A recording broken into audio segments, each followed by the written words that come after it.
Senang sekali berjumpa dengan Anda semua dalam kesempatan ini. Dan memang kalau diceritakan dulu sih saya memang bukan Buddhis. Sejak dalam kandungan bukan Buddhis. Turunan saya, maksud saya bukan turunan, atasan saya. Kalau turunan kan di bawahnya. Saya tidak ada bawahnya. Istri, anak. Tapi atasan saya maksudnya orang tua, kemudian saudara-saudara dari ayah, saudara-saudara dari ibu, memang tidak ada yang Buddhis. Sehingga ketika saya belajar agama Buddha, orang juga heran sama saya. Kok bisa? Padahal lingkungannya memang bukan Buddhis.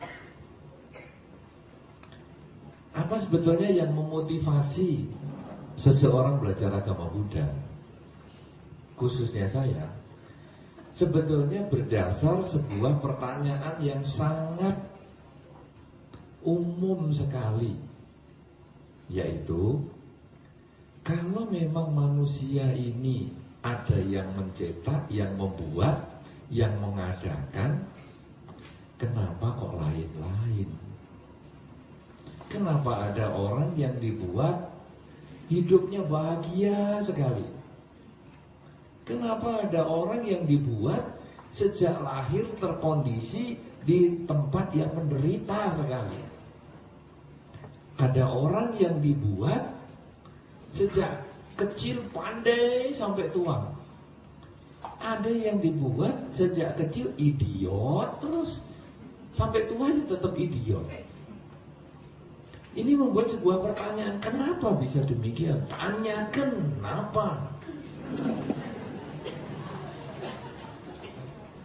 Kemudian saya mencoba mempelajari beberapa pelajaran agama yang ada di masyarakat. Jawabnya selalu rahasia. Kalau dijawab rahasia, apapun pertanyaannya buntutnya rahasia. Nah saya ini kurang suka rahasia. Kalau sudah agama yang belajar untuk kebenaran saja dirahasiakan, apalagi yang berisi kejahatan, pasti lebih rahasia lagi. Ya kan? Kan pertemuan-pertemuan terbuka begini kan karena isinya pasti yang baik-baik.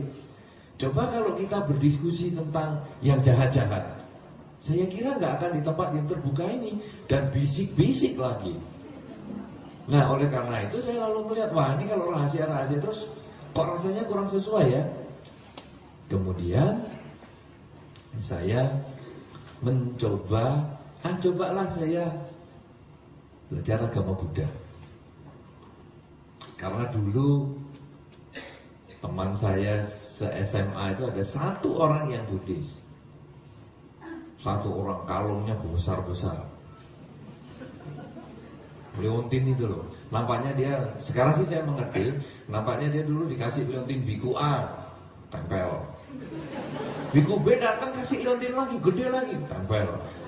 Biku C kasih lagi, wah jadi leontinnya banyak. Saya pikir ini kayak dukun. Wah.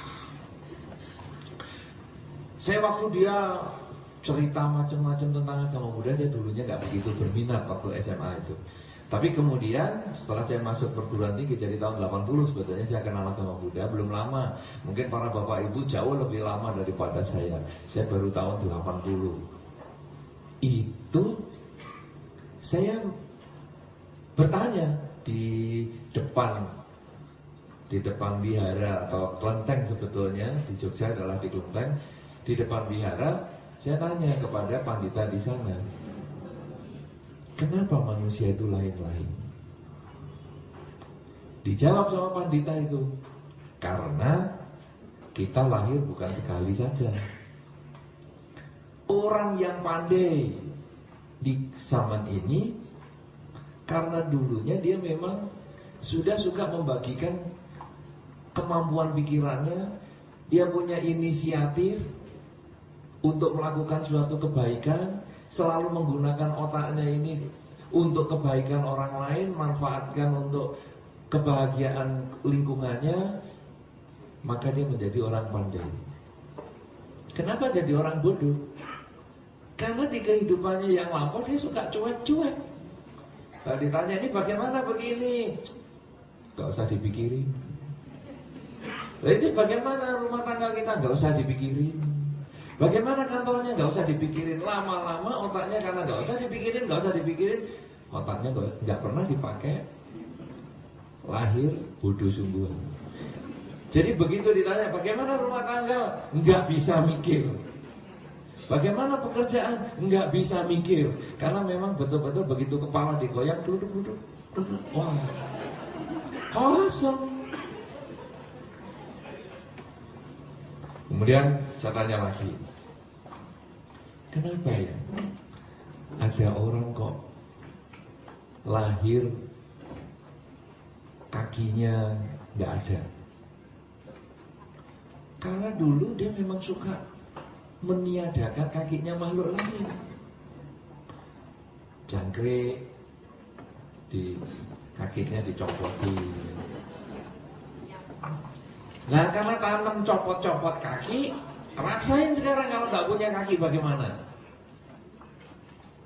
Lah kalau ada juga kakinya yang 4. Katanya tadi kakinya 2 jadi 1. Sekarang kok juga ada kakinya 4 di perut. Dia berjawaban juga. Karena ada juga yang iseng jangkrik, nyopot 2 kaki dari jangkrik lain, di lem di perutnya jangkrik yang lain. Memang ada beberapa orang ya begitu. Oh kan eksperimen kan. Cecak buntut 2 bagaimana? Ambil buntut cecak yang lain, dilem dengan buntut cecak yang lain. Akhirnya, ini cecaknya buntut 2.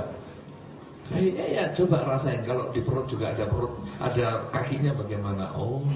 Kemudian pertanyaan itu terus saya tanya macam-macam, ada jawabnya semua. Kemudian pertanyaan yang berikut, bagaimana membuktikan kalau ada kehidupan yang dulu? Karena kalau cuma nggak bisa dibuktikan, ya itu nanti jadinya rahasia lagi. Nah biasanya kemudian buktinya meditasi. Orang kadang meditasi kemana? Yang dulu mana? Tidak ketemu. Nah kemudian yang saya tanya itu mengeluarkan beberapa laporan jurnal-jurnal kesehatan dari Eropa. Dia mengatakan ini loh buktinya. Dokter-dokter yang bukan Buddhis itu dia menggunakan hipnosis, menghipnosis seseorang, kemudian orang ini bisa ditanyain, kamu ingat gak dulu waktu masih kecil? Kamu ingat gak dulu waktu masih bayi? Kamu dulu ingat gak sebelum dilahirkan sekarang? Dan seterusnya. Akhirnya terbukti mereka yang dulunya misalnya menyiksa makhluk, sekarang akhirnya hidupnya juga kurang bagus. Mereka yang dulunya banyak berbuat baik, sekarang hidupnya bahagia. Nah itu sebetulnya yang membuat saya pertama kali ternyata agama Buddha ini bisa dibuktikan. Bukan isinya rahasia. Kalau demikian, saya ingin belajar.